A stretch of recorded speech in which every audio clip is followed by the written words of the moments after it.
Nomor 3, bahwa penetapan pemohon sebagai tersangka dilakukan berdasarkan surat penetapan jaksa agung muda tindak pidana khusus nomor TAP 35 tanggal 3 Juni 2026.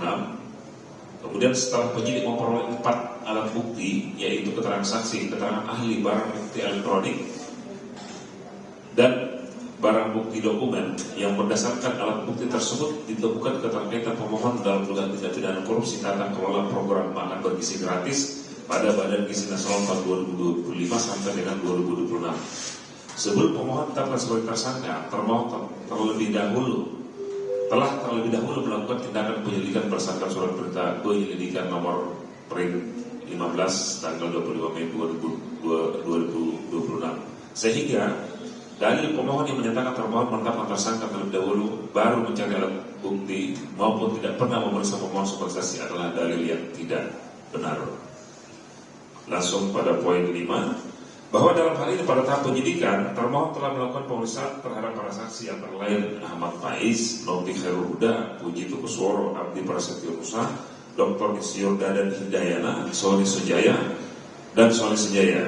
Selain itu pemohon dalam hal ini juga telah dilakukan pemeriksaan sebagai saksi sebelum ditetapkan sebagai tersangka dalam rangka memenuhi putusan Mahkamah Konstitusi nomor 21 tanggal 28 April tahun 2015. Bahwa penetapan tersangka terhadap pemohon telah memenuhi tuntutan putusan Mahkamah Konstitusi nomor 21 garing PUU garing 2014 karena dilakukan setelah penyidik memiliki minimal 2 alat bukti yang sah dan terlebih dahulu memeriksa pemohon sebagai saksi.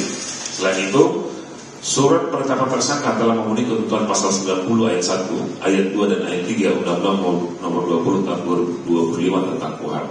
Karena telah memuat identitas tersangka, uraian singkat tindak pidana yang disangkakan, pemenuhan hak tersangka serta ditandatangani oleh penyidik yang berwenang.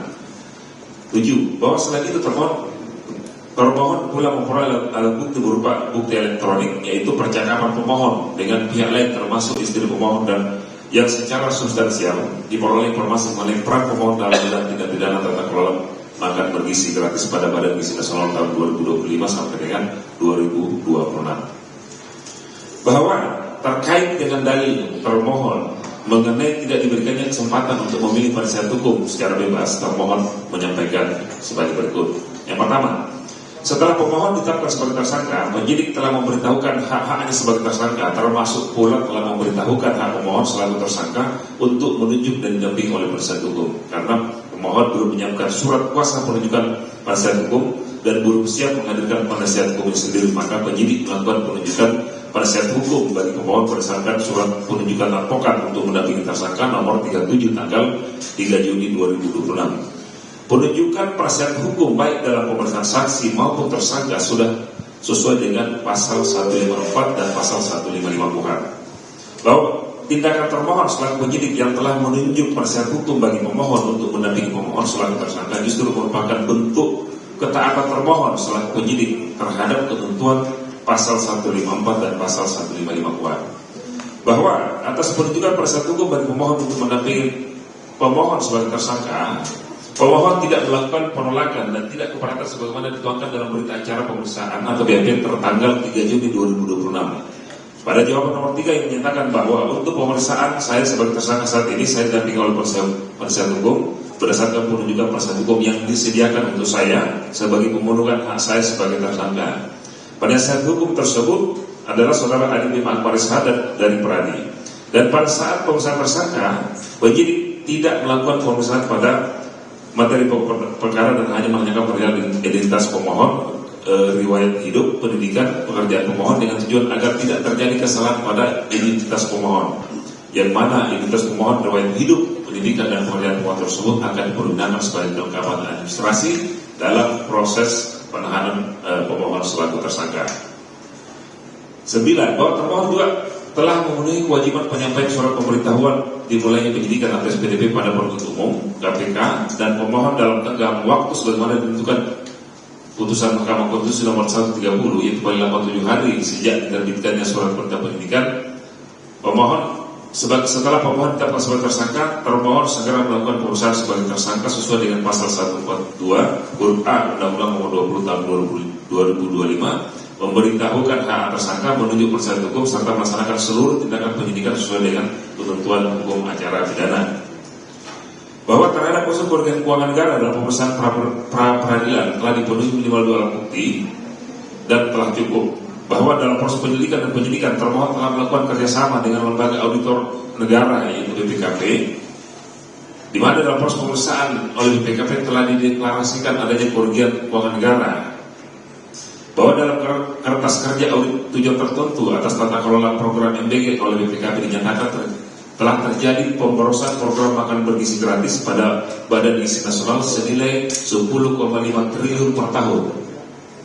Dikarenakan pemeriksaan pra-peradilan sifatnya sifat pembuktiannya hanya memeriksa aspek formil dan tidak memasuki materi pokok perkara, sedangkan mengenai ada atau tidaknya niat jahat atau mens rea serta beberapa jumlah kerugian keuangan negara lainnya maupun cara perhitungan yang telah memasuki materi pokok perkara. 11. Bahwa berita acara peristiwa hasil ekspos antara penyidik dan auditor BPKP yang menerangkan adanya perbuatan melawan hukum yang mengakibatkan adanya kerugian negara yang ditandatangani oleh auditor dan penyidik di bawah sumpah jabatan adalah sah sebagai bukti surat berdasarkan pasal 235 KUHP. Masih 5 menit. Dan cukup sebagai alat bukti awal menetapkan tersangka sebanyak bersesuaian dengan alat bukti lainnya. Bahwa dalam perkara termohon telah mengirimkan surat kepada Kepala BPKP perihal bantuan perlindungan kerugian negara tanggal 29 Mei 2026 yang ditindaklanjuti dengan pelaksanaan ekspos bersama antara penyidik dengan auditor BPKP sehingga terbit berita acara ekspos atau risalah hasil ekspos tertanggal 2 Juni 2025. Ya. 2 Juni 2026 yang menghasilkan kesimpulan yang pada pokoknya bahwa terdapat perbuatan melawan hukum yang mengarah pada dugaan tindak pidana korupsi pada tata kelola program MBG tahun 2025 sampai dengan 2026 yang menyebabkan kerugian keuangan negara. Bahwa nomor 13 bahwa dalil adanya perhitungan formil kerugian negara dalam kurung laporan auditor sudah harus diperoleh terlebih dahulu, tidak menjadi syarat bagi seorang dapat sebagai tersangka sebagaimana beberapa putusan pra-peradilan antara lain putusan pra-peradilan nomor 113 PN Jakarta Selatan tanggal 26 November 2024. Beberapa pertimbangan yang kami tidak bacakan.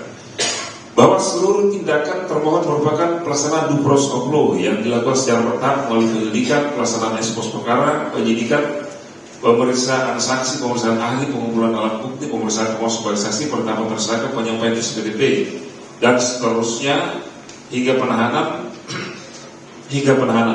Adanya seperindik umum dan seperindik khusus merupakan bagian dari perkembangan penyidikan yang masif dalam perkara tindak pidana korupsi yang kompleks dan tidak menimbulkan cacat formil terhadap penetapan tersangka. Selanjutnya dilanjutkan.